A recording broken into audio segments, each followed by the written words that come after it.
Ibu Wahyu, kita ketemu di PI 5 ya sekarang ya. Iya, Bu. Nggak terasa sudah masuk ke PI 5.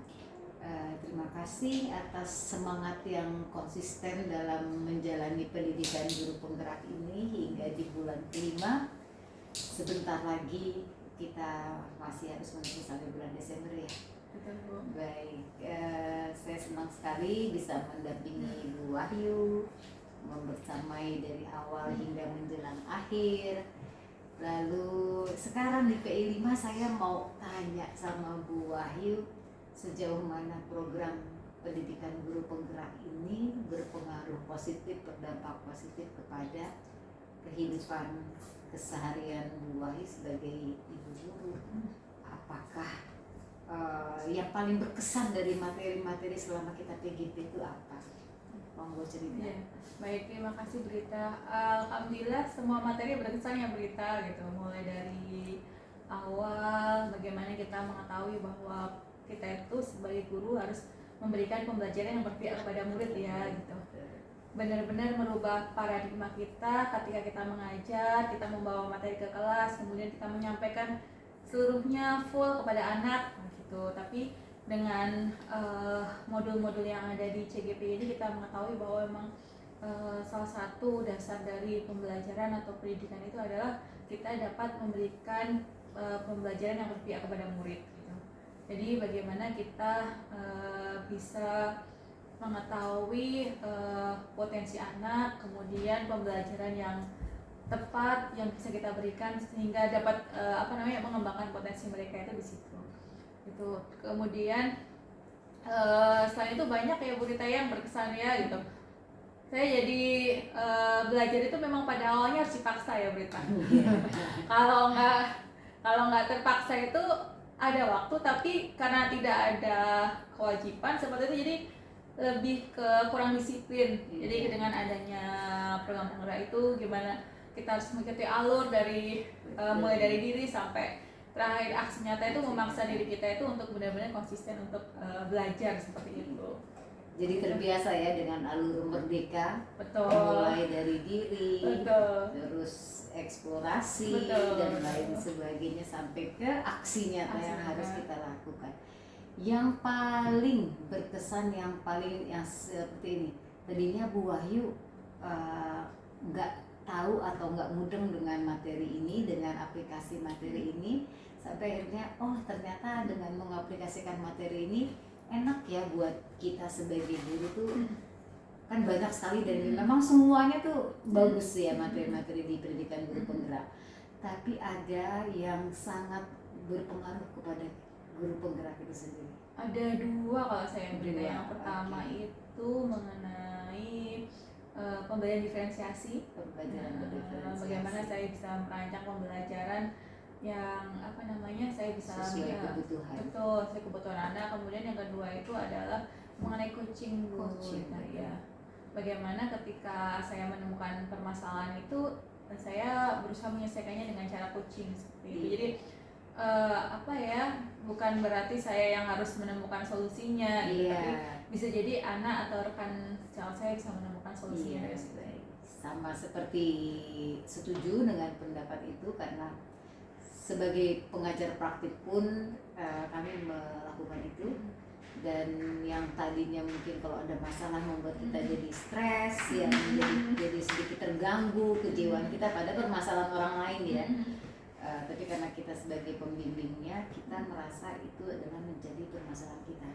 Tapi setelah kita belajar tentang coaching itu, sekarang kita tidak merasa terbebani dengan masalah orang lain ya. Tapi kita cuma ikut mengarahkan, karena solusi nantinya akan datang dari mereka sendiri. Ya, saya rasa juga begitu untuk semua teman-teman guru penggerak lain. Yang paling berkesan dan langsung dipraktekkan di lapangan adalah materi coaching.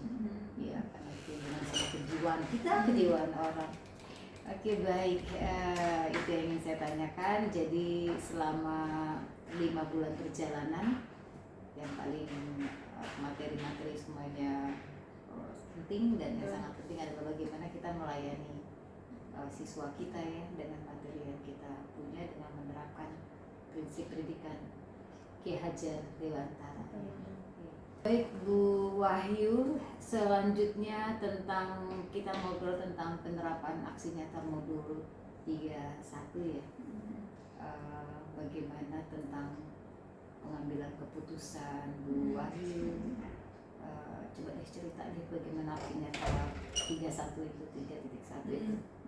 Tentang 331 itu fokusnya ke dilema etika ya. Betul, dilema etika dalam kita sebagai pemimpin pembelajaran menentukan keputusan, memberikan solusi dan lain sebagainya. Betul. Itu memang banyak hal ya Bu Rita yang bisa saya pelajari di situ gitu.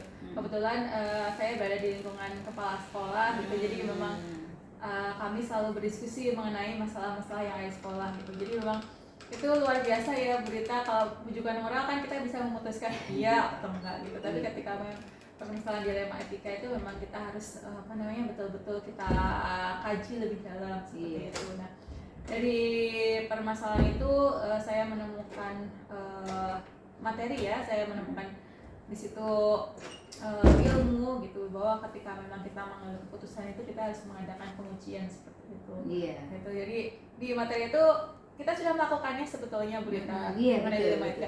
Tapi ketika belajar di materi itu tuh mengenai 9 pengambilan keputusan itu, jadi tahu oh bener nggak sih yang kita ambil sebetulnya.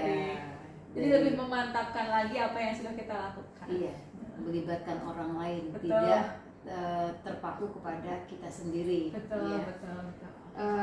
Lalu apakah pihak yang terkait seperti murid, rekan sejawat itu berpengaruh nggak terhadap apa yang sedang Bu Wahyu jalankan? Alhamdulillah berpengaruh ya Bu gitu. Kebetulan sekolah kita kan juga sekolah penggerak. Ya, kita calon guru penggerak yang melakukan pendidikan angkatan 8 itu ada 4. Jadi kita berkolaborasi, bekerjasama bagaimana kita bisa memberikan pengaruh atau dari apa yang kita pelajari ke teman-teman dan ke sekolah. Artinya teman-teman menerima ketika Bu Wahyu menerapkan proses pengambilan keputusan dalam dilema etika itu, teman-teman mengikuti dan mereka setuju nggak dengan langkah-langkah yang Bu Wahyu terapkan dari materi? Alhamdulillah kita mendapatkan kesempatan untuk saling berdiskusi ya Bu setiap hari Kamis gitu. Jadi kalau hari Kamis siang itu kita ada evaluasi dan refleksi pembelajaran selama sepekan itu. Jadi kita berusaha untuk menyampaikan apa yang sudah kita pelajari di situ, dan teman-teman yang alhamdulillah juga menerima seperti itu. Baik, artinya bisa diterima ya.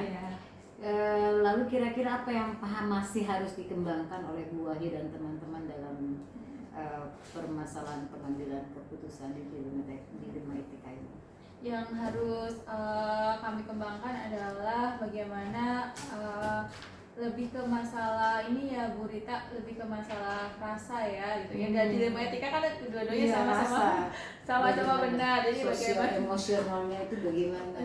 Bagaimana kita bisa mengedepankan hal itu ketika berdiskusi. Jadi kita tuh membuat keputusan yang sama-sama bisa diterima oleh kedua belah pihak. Itu yang memang harus kita harus kita asah gitu. Kita sudah melakukan pengujian, kita sudah mendapatkan hasilnya, tapi terkadang memang ada hal yang masih ada muncul penolakan dari hasil itu. Jadi kita selalu ada refleksi dan evaluasi setelahnya ya.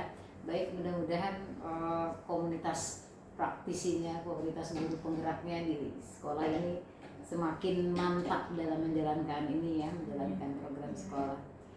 Oke, kita lanjut ke yang selanjutnya adalah yang terkait dengan program yang berdampak pada murid. Kira-kira jika seorang guru penggerak sebagai pemimpin pembelajaran yang merdeka diminta untuk melakukan suatu program yang berdampak pada murid, kira-kira apa yang sudah Bu Wahyu siapkan di program itu? Yang di program berdampak pada murid saya menyiapkan mengenai ini Bu, program banyak sebetulnya. Betul, saya gitu. Jadi saya mencoba untuk menyiapkan yang baru itu adalah SRA Bu, Student Religious Achievement. Pada awalnya mungkin kita hanya mengadakan tes praktek keagamaan seperti itu ya Bu.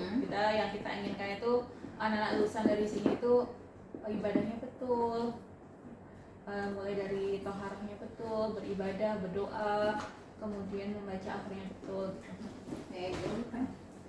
Nah, biasanya kita hanya mengadakan tes pengujian. Cuma yang di sini saya ingin mengubah bagaimana kita bisa melibatkan anak-anak dalam program SRA ini sehingga anak-anak itu memiliki rasa kepemilikan. Kemudian mereka juga mengetahui bahwa program ini tuh bukan hanya sekedar program yang diberikan oleh sekolah, tapi ini tuh merupakan hal yang penting bagi anak-anak. Bentuknya seperti apa? Jadi bentuknya itu adalah pada awalnya kita akan mengajak anak-anak berdiskusi seperti itu, hal-hal apa yang kira-kira bisa ditekankan dalam kegiatan ibadah di sekolah sehingga nanti itu bisa membentuk rasa kepemimpinan murid Bu. Jadi yang namanya anak atau sebagai calon pemimpin itu kan bukan hanya sekedar pintar akademik ya, tapi juga masalah akhlak juga harus ya. Dan salah satunya kebetulan setelah kami sekolah Islam, akhlak yang baik itu dibentuk dari ibadah yang benar. Seperti itu. Bentuk eksekusinya ke anak-anak seperti apa? Bentuk eksekusinya adalah nanti bagaimana anak-anak itu bisa memiliki pencapaian selama di SMP. Jadi dengan cara mereka akan kita sudah punya program-program yang ada di sekolah seperti kita ada sholat jamaah, kemudian ada bimbingan tahsin qiraah, kemudian kita juga ada program Jumat Peduli dan sebagainya. Tapi gimana caranya anak itu memiliki rasa kepemilikan di situ. Jadi nantinya anak-anak akan menentukan posisinya di mana, kemudian yang mau dicapai itu apa. Jadi anak itu dilibatkan dalam ibadah itu harus bisa apa, mereka yang akan menentukan targetnya masing-masing. Karena memang awalnya itu anak ketika masuk SMPDD itu kan starting pointnya beda-beda. Ada yang dari sekolah Islam.